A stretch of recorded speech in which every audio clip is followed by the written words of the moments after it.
I'm standing here today because I need to get this off my chest before it eats me alive.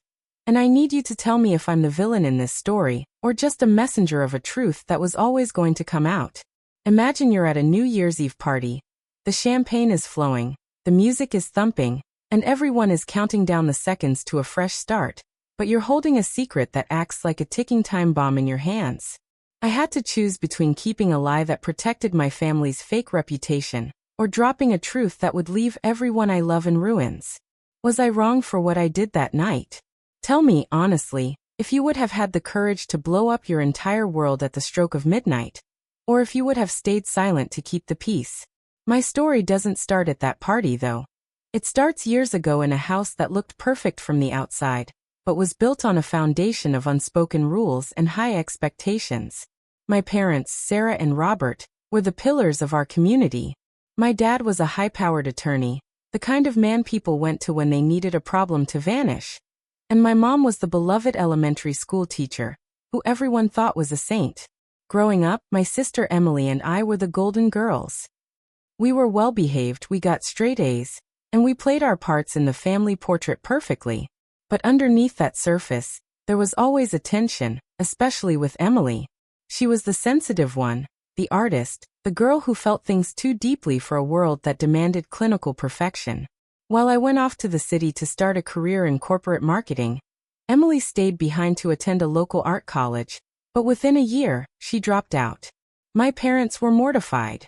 To them, a child dropping out wasn't just a personal choice, it was a public embarrassment.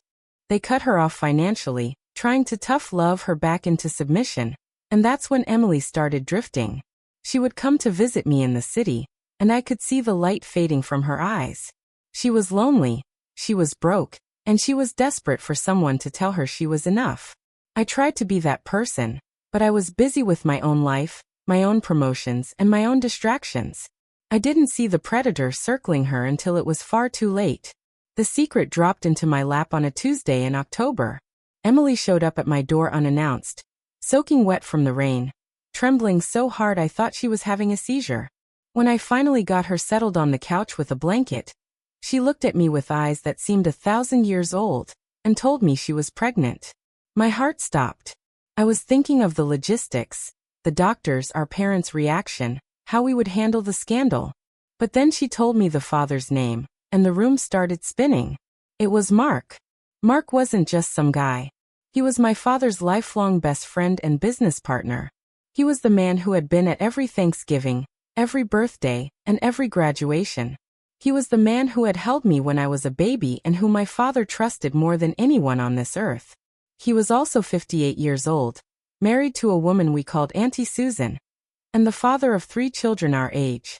I felt a wave of nausea, so intense I had to run to the bathroom. When I came back out, Emily was sobbing, explaining how it happened.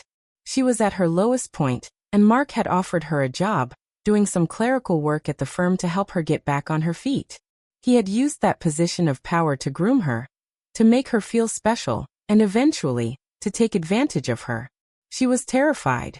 She knew that if she told the truth, my father would lose his partner, the firm would collapse, and our family would be the talk of the town for all the wrong reasons.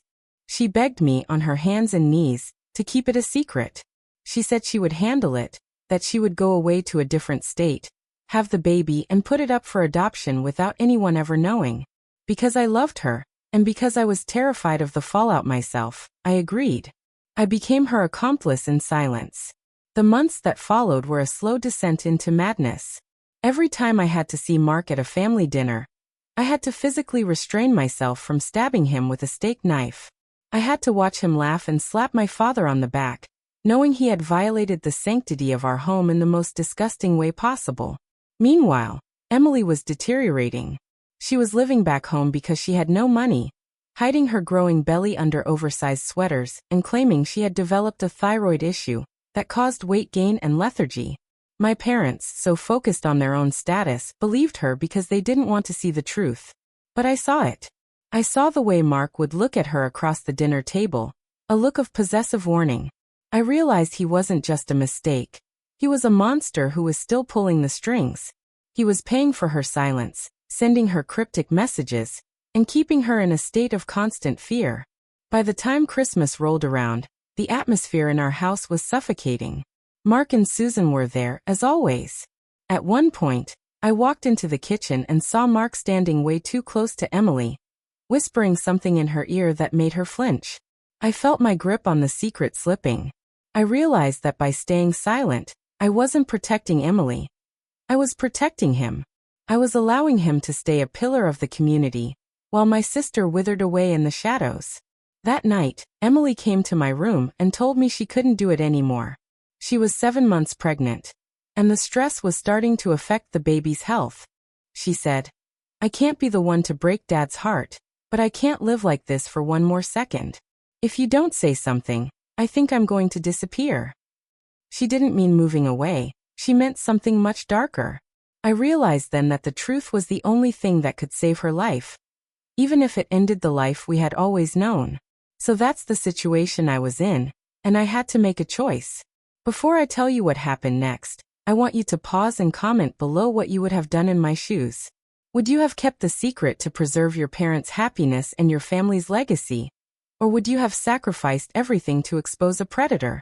I need to know if I was the only one who felt like they were drowning in this lie.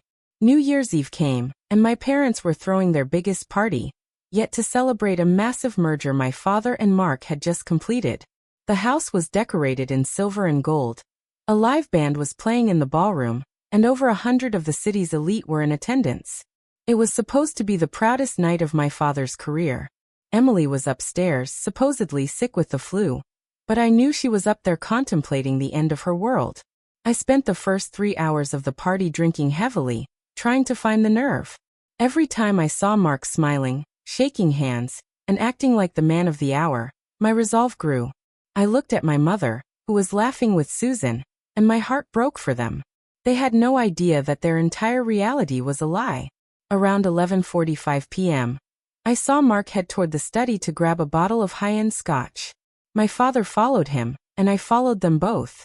They were standing there, two successful men toast to another 30 years of partnership.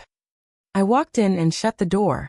My father looked at me, surprised, and said, "Honey, shouldn't you be out there for the countdown?" I looked him dead in the eye and said, "There's not going to be a countdown for this family, Dad. Not until you know who Mark really is." I didn't hold back. I told him everything. I told him about the clerical job, the grooming, the pregnancy, and the months of threats and silence. I watched the color drain from my father's face. He turned to Mark, expecting a laugh or a denial, but Mark just stood there, his face turning a sickly shade of gray. He didn't even try to lie. He just said, "Robert, it's not what you think. She was the one who..." He didn't get to finish.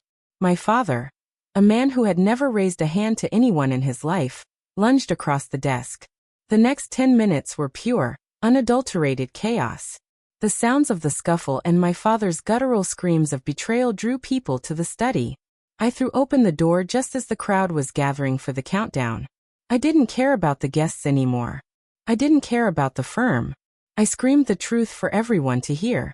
I pointed at Mark and told the room exactly what he had done to my sister. Susan, his wife, pushed through the crowd, her face a mask of confusion that quickly melted into pure agony as she looked at her husband's guilty face. The band stopped playing. The 5-4-3-2-1 started outside. But inside, the only sound was the shattering of glass as Susan threw her drink at Mark's face. My mother was standing in the doorway, her hands over her mouth, looking at me like I was a stranger. Emily appeared at the top of the stairs, finally letting the oversized sweater fall away, revealing the undeniable truth of her pregnancy to everyone in the room. The silence that followed was louder than any firework. The party didn't just end. It evaporated. People fled the house as if it were on fire, leaving behind half-eaten appetizers and expensive champagne. Within an hour, our house, the palace of perfection, was empty, except for a broken family and the man who had destroyed it. The aftermath was a literal war zone. The merger was cancelled immediately, leading to a massive financial collapse for the firm. My father filed every possible legal action against Mark, but the damage to our reputation was done.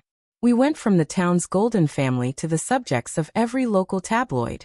My mother moved into the guest house, unable to look at my father because he reminded her of the life she lost.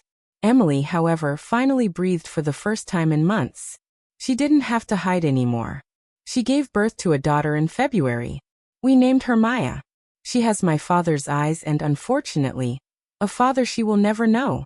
Mark fled the state after Susan filed for a divorce that took him for everything he had left. He's a pariah now, a ghost of the man he used to be. My relationship with my parents is still strained. My mother blames me for the theatrical way I revealed it, saying I could have told them privately, but I know that if I had, Mark would have found a way to talk his way out of it. He needed to be exposed in the light where he couldn't hide. It took a long time, but my father finally looked at me a few months ago and said, "Thank you for saving my daughter, even if it cost me my life's work." That was all I needed to hear. We aren't the perfect family anymore, but we are a real one. We have scars and we have bad days, but we don't have secrets. I've spent a lot of nights wondering if I was too cruel, if I chose the wrong moment to burn the world down. But when I look at Emily and see her playing with Maya, no longer afraid of the shadows, I know I made the only choice I could. Life doesn't always give you a clean way to do the right thing.